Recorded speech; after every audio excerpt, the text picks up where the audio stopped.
All right, hello everyone. Welcome to my channel.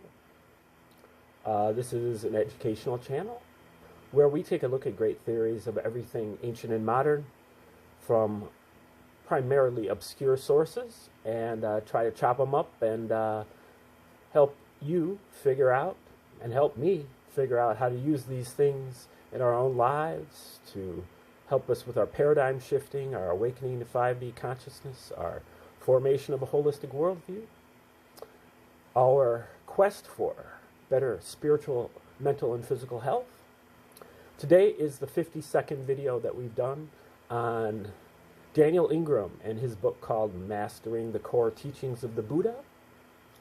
And in my estimation, this is really a book, a science book. It's shows you how to do experiments with yourself, sitting there, observing your experience while your mind goes through various changes, and observing that and investigating into it in order to awaken yourself by stages and to end suffering for yourself forever. And this is a path that thousands of people have taken in over the last 2,500 years. It's something that Ingram has spent his whole adult life pursuing in Far Eastern monasteries, retreats also, meditation retreats also in the States and in the West, and through his readings, his scientific studies, and his consultations with monks from all over the place that have unbroken lines to all the way back to those ancient times. And he's put it right there for us in English. We are right now in the 31st chapter, and it's on the 3 doors. And this is pretty esoteric right here. The 3 doors are really they correspond to the 3 characteristics, which is stage 3 of the path of insight. But then they also correspond to stages 12, 13, and 14.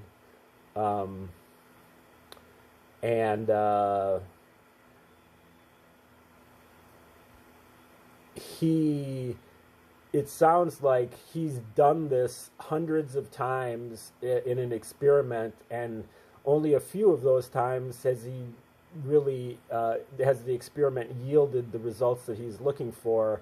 But really that even in the whole tradition of 2,500-year tradition of Buddhism, doesn't really sound like anybody has gone through this particular set of experiences of having the 3 doors opening to him over and over again. Those 3 stages, change of lineage, conformity, change of lineage, and path, they are only supposed to last for like less than 1 second each, and they happen in rapid succession, and then you reach fruition, which is kind of like the Great Awakening stage, nirvana, or at least the mini nirvana. And he's gone through this over and over again. So I'm not sure exactly how much this is going to benefit the average person, but it's certainly interesting to look into. Okay, so we're in the middle of this chapter, so we're going to start right here. While from a certain, excuse me, just a little bit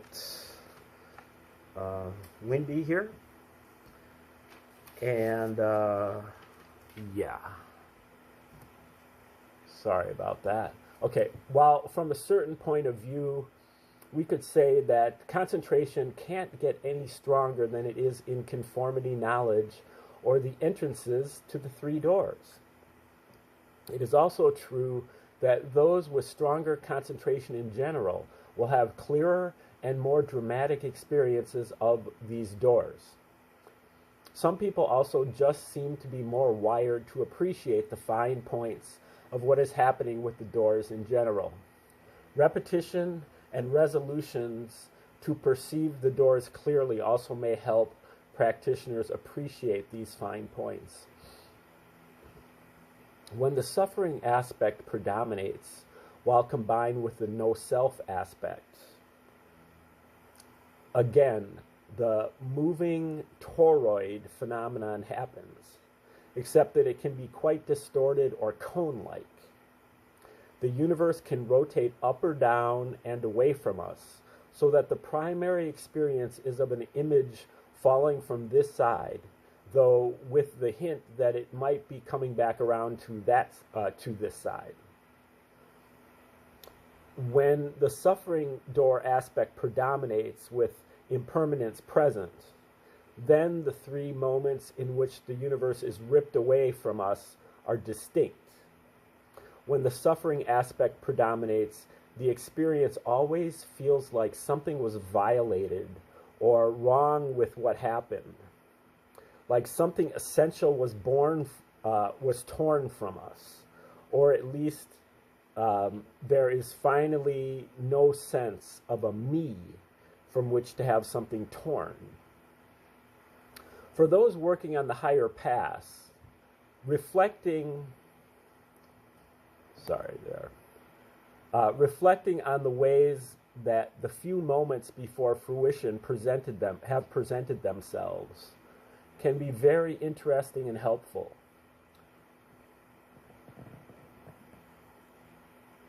For those working on the more mature phases of awakening, I offer the following advice. The special ways that the doors can present can tempt us to the following subtly incorrect conclusions: that there is a link between some special and intelligent spot on that side and some transcendent this that is unfindable. This is implied by the definable qualities of that spot and certain subtle sensations implying space. In fact, all these qualities are just textures, more qualities, and all are empty of permanent abiding or any special or privileged position or status as a unique point of intelligence or awareness. That there is some space around space, some transcendent superspace around the universe that we may try to rest in or imagine is here. This is implied by sensations with definable qualities. In the end, no such thing can be found, and all such notions and impressions must be investigated clearly as they are.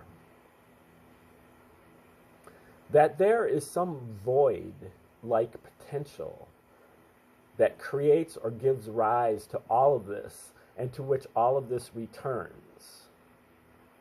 This is implied by sensations with specific and definable qualities. Again, no such thing is really there.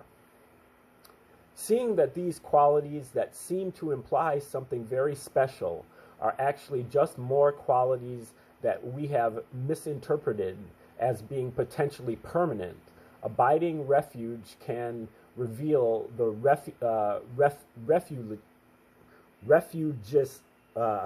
refugeless refuge. Reflecting and investigating in this way, the last illusions can fall away and we can attain the complete elimination of all fundamental illusions, or at least the next level of the fractal.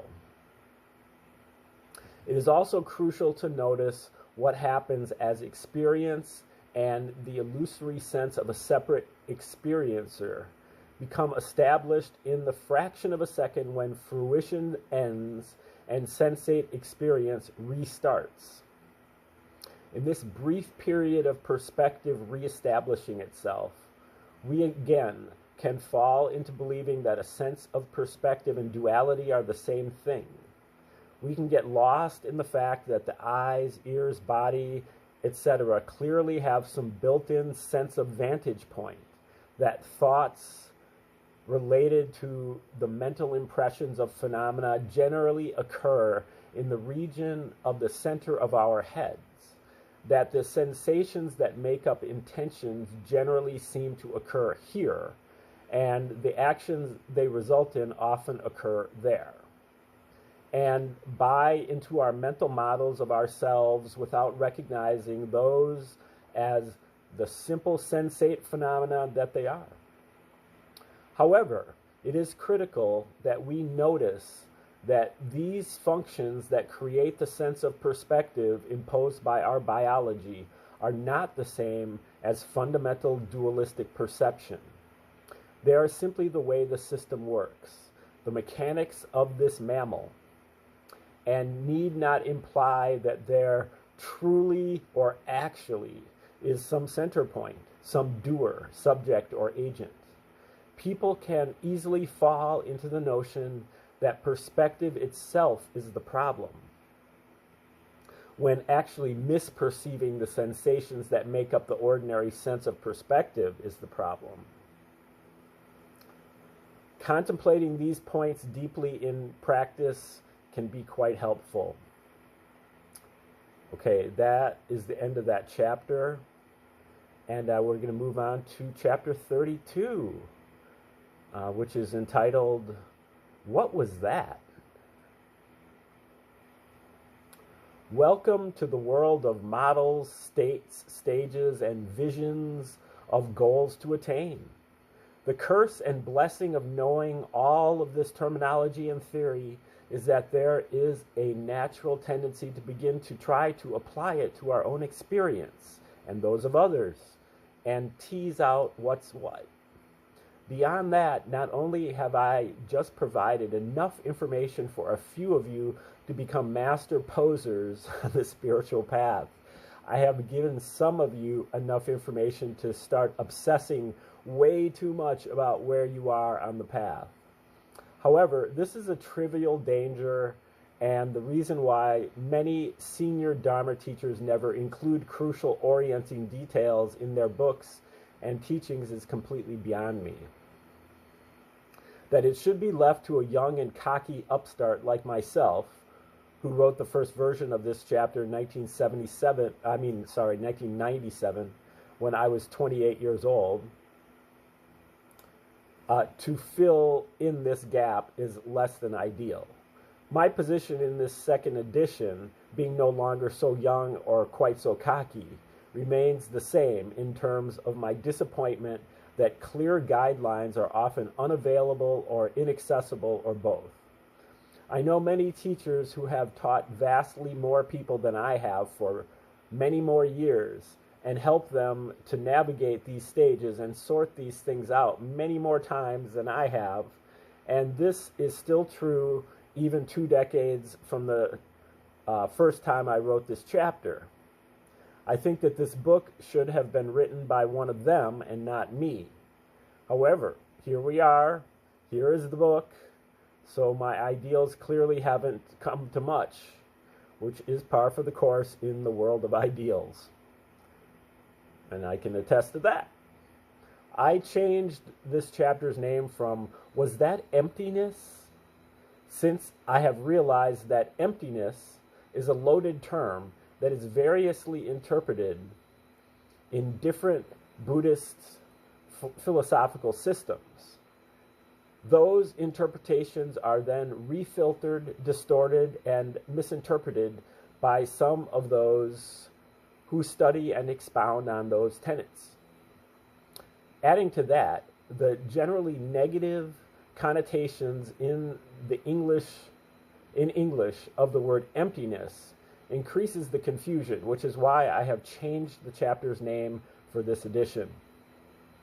There are all sorts of pitfalls that can occur, but perhaps the most significant is calling experiences fruition, stream entry, nirvana, or the next stage of awakening that simply were not those.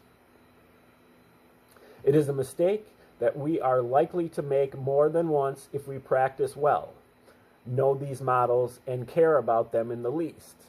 And even awakened beings with years of practice will sometimes wonder, was that fruition? Or was that the next stage of awakening? Some of us, such as myself, will be particularly prone to blowing this on a regular basis, even if we are well along the path to awakening. Take heart. Failure can be a great teacher. The first and perhaps most important point is that from a certain perspective, it is not an important question if you are practicing well and will continue to practice well as good practice moves things along. Also, if you have awakened to some degree or attained to fruition, the enduring benefits of that have occurred regardless of whether you are certain about it. On the other hand, if you haven't awakened but believe that you have, it is worth being able to come back to reality. Continued social interaction with strong practitioners often helps with reality testing. And again, online communities are a great option for those who are isolated in the Dharma diaspora that most of us inhabit. The range of clarity with which the three doors to fruition present themselves can be quite broad. Sometimes, even if it was the attainment of fruition, there may not have been enough clarity at the time for us to remember the way that door presented, or of the depth of the discontinuity to be clear enough to satisfactorily answer the question. There are also many possible momentary unknowing experiences that can present in ways that seem convincingly like the attainment of fruition, even for meditators with years of experience with these issues. Again, by unknowing experiences, I mean experiences that seem to lose such a substantial portion of the clarity regarding sensations by which we might judge what occurred, that we have a hard time knowing what just happened. I will mention some of the most common events that can be mistaken for fruition here, though this list is far from comprehensive. Momentary experiences in the formless realms that arise in equanimity, particularly nothingness and neither perception nor non-perception, are common culprits. However, if we are this close, the real thing is very likely to occur sooner or later. The head drops that occur in equanimity are something else that can fool people, as they seem to involve a dropout of sorts, like when our heads are nodding when we are trying to stay awake in the face of tiredness. Speaking of equanimity, there are also a reasonable number of practitioners who make it past the arising and passing event, hit the dark night, and get to equanimity.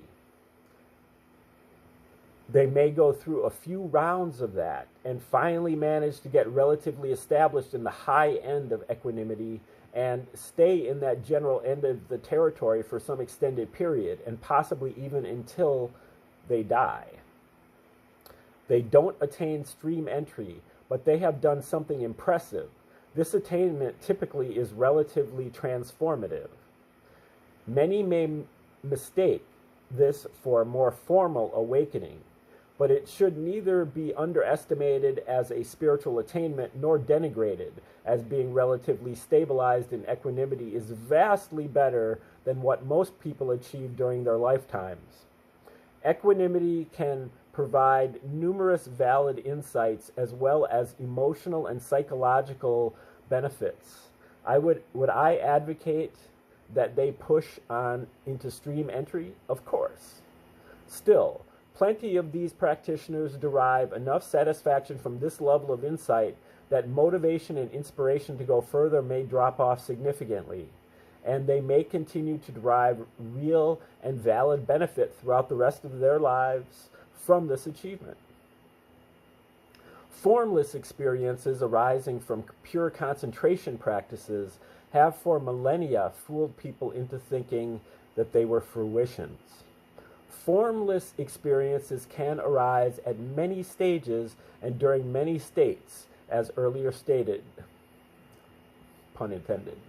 Some experiences of the formless realms may be extremely brief, seconds or fractions of seconds, and these typically occur at the end of the out-breath, just to make things confusing.